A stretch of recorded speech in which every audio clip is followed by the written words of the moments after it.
UG senior Saraswati कृमि में RTO में आप सभी स्टूडेंट को गुड आफ्टरनून। पेपर 2 एजुकेशन शिक्षा शास्त्र आज की क्लास में इंपॉर्टेंट पीवाईक्यू है, आप सभी देखिएगा स्टूडेंट। यहाँ पे देख सकते हैं प्रश्न आपका इंपॉर्टेंट है। सूक्ष्म शिक्षण या कह सकते हो माइक्रो टीचिंग की सफलता के लिए निम्नलिखित कार्यकलापों को सही अनुक्रम में व्यवस्थित कीजिए। ठीक है, यानी कि सीक्वेंस में आपको लगाना है सही क्रम में।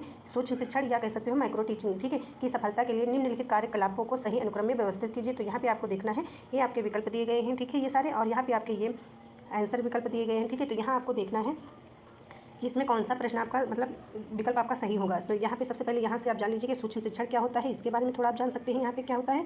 इसके बाद आप देख लीजिएगा, तो यहाँ पे सूक्ष्म शिक्षण जो होता है माइक्रो टीचिंग एक ऐसी शिक्षण तकनीकी है जो शिक्षकों को अपने शिक्षण कौशल विकसित करने में मदद करती है।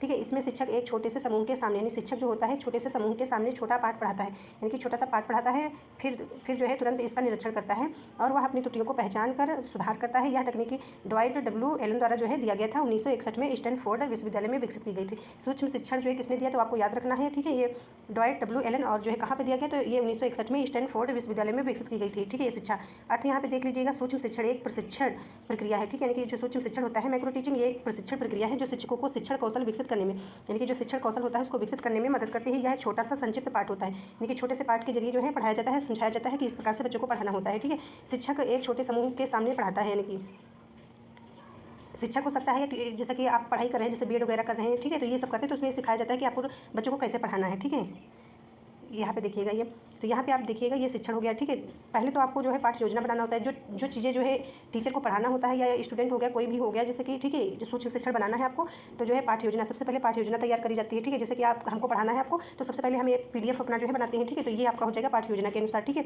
इसके अंतर्गत कि हमने क्या हमको आपको पढ़ाना है, जैसे कि हमने ये प्रश्न लेकर के आए आपको पढ़ाने के लिए। ठीक है, ये पाठ योजना के अंतर्गत आ जाएगा शिक्षण। ठीक है, ये 6 मिनट हो जाएगा शिक्षण जो हम आपको पढ़ाएंगे। ठीक है, छोटा सा होता है, 10-5 बच्चे होते हैं पढ़ने के लिए। ठीक है, और एक टीचर पढ़ाता है। ठीक है, या जो सीख रहा होता है स्टूडेंट, ठीक है, तो उसको शिक्षित किया जाता है कि आपको किस प्रकार से बच्चों को पढ़ाना है। तो पहले छोटी सी क्लास में पढ़ाया जाता है, फिर इसके बाद यहाँ पे देखिएगा ये जो आपका है प्रतिपुष्टि। ठीक है, ये शिक्षण यानी कि शिक्षण 6 मिनट की होती है। ठीक है, यानी कि जो ये सूक्ष्म शिक्षण होता है, ठीक है, तो ये इसके अंदर ये 36 मिनट की होती है। ये सबसे पहले तो आपको ये ध्यान रखना है। ठीक है, इसके बाद जो है प्रतिपुष्टि होती है 6 मिनट की। ठीक है, यानी कि जो आपने पढ़ाया उसका जो है प्रतिक्रिया आपको मिली। ठीक है, फीडबैक। फिर इसके बाद पुनः योजना होता है, ये 12 मिनट का होता है, और फिर पुनः शिक्षण 6 मिनट का हो जाएगा आपका। फिर इसके बाद जो है पुनः प्रतिपुष्टि जो होती है ये आपकी 6 मिनट की, टोटल आपका 36 मिनट का हो जाता है।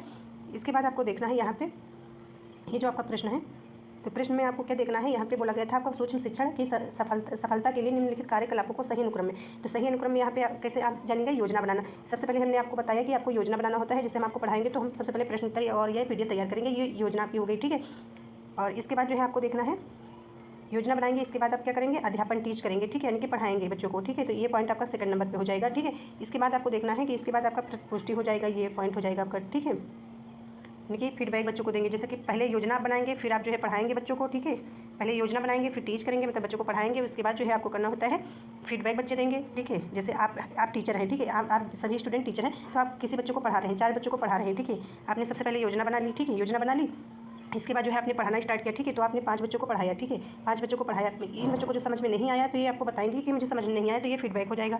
ठीक है, तो फीडबैक आपको मिलेगा। इसके बाद जो है फिर से आप पुनः जो है शिक्षण करेंगे, फिर से आप पढ़ाएंगे। ठीक है, फिर बच्चों को नहीं समझ में आएगा या समझ में आएगा तो फिर आपको फीडबैक देंगे। तो इसी प्रकार से ये क्रिया चलती रहती है। ठीक है, और यहाँ पे ये फीडबैक प्रतिपुष्टि हो जाएगा फीडबैक। इसके बाद आपका ऑप्शन आएगा पुनः योजना, जो हमने अभी बताया रिप्लानिंग। ठीक है, इसके बाद जो है आपका पुनः अध्यापन, ये फिर से आप पढ़ाएंगे जो भी हमने आपको बताया बार। ठीक है, यही चीज़ें हैं सारी, तो यहाँ से आप समझिए। यहाँ पे देख लीजिए ये आंसर इसमें आपका थर्ड सही हो जाएगा। यहाँ पे आप देख सकते हैं, यहाँ पे लिखा भी हुआ है, सबसे पहले नंबर पे आपका फर्स्ट आएगा, फिर आपका बी यहाँ पे है, ये सेकंड पे हो जाएगा। ठीक है, और सी ये थर्ड पे आपका हो जाएगा, यहाँ पे लिखा हुआ है। और इसके बाद जो है यहाँ पे नहीं वहाँ से समझ में आ रहा है, यहाँ पे आप देख लीजिएगा, और वहाँ से भी नहीं समझ में आ रहा है, तो यहाँ पे आप देखिएगा। यहाँ से सबसे पहले तो इसको भी आप पढ़ लीजिएगा, यहाँ से जो चीज़ें वहाँ छूट गई हो ना समझ में आया हो आपको। सूक्ष्म शिक्षण की अवधारणा की शुरुआत 1963 में स्टैनफोर्ड विश्वविद्यालय की ड्वाइट, ये आपको याद रखना है, एलन द्वारा जो है की गई थी। सूक्ष्म शिक्षण वह विधि है जिसके द्वारा छात्र अध्यापक किसी एक शिक्षण कौशल को कम समय में छोटे समूह को पढ़ा करके अभ्यास करा सकता है। ठीक है, अभ्यास करा जाता है, जो छात्र टीचर होता है वो छात्र को सिखाता है, या टीचर के लिए ही होता है। ठीक है, तो साधारणतः 5 या 10 मिनट के पाठ में किसी एक संप्रदाय प्रकरण या छोटा आकार या अध्यापन 5 या 10 बच्चों के समूह में किया जाता है, यानी कि कम बच्चों को पढ़ाया जाता है, 5 या 10 बच्चों को ही पढ़ाया जाता है। ठीक है, तो ये इस सर्किल आपको याद कर लेना है, यानी कि 6 मिनट से योजना यहाँ पे नहीं लिखा हुआ है, तो ये योजना होता है, उसको काउंट नहीं किया जाता है इसमें। ठीक है, योजना पहले आप बना लेते हैं अपने घर में या कहीं भी, जैसे कि आप पढ़ाई कर रहे हैं तो सबसे पहले योजना बनाएंगे। ठीक है, इसके बाद टीच करते हैं, पढ़ाते हैं बच्चों को, फीडबैक आपको मिलता है, बच्चे फीडबैक देते हैं, जो आपके 10 बच्चे पढ़ रहे होते हैं इससे बैठ के। ठीक है, और आप पढ़ा रहे हैं ये चीज़ें। फिर आप तैयारी करते हैं, मतलब पुनः लेसन प्लानिंग करते हैं, फिर इसके बाद पुनः शिक्षण करते हैं, फिर दोबारा से पढ़ाते हैं, ठीक है। फिर इसके बाद जो है दोबारा से पुनः प्रश्न पोषण करते हैं, ठीक है। तो ये सारा आपका जो है इंपॉर्टेंट टॉपिक था, समझ में आया होगा। और नहीं समझ में आया है यहाँ से थोड़ा समझ लीजिएगा आप, ठीक है। यहाँ से डिफरेंस के तौर पर यहाँ से समझ में आ जाएगा, यहाँ से आप समझ लीजिएगा। ये अल्प अवधि है, ठीक है, छोटी कक्षा में पढ़ाया जाता है। थैंक यू, मिलते हैं अगले क्लास में।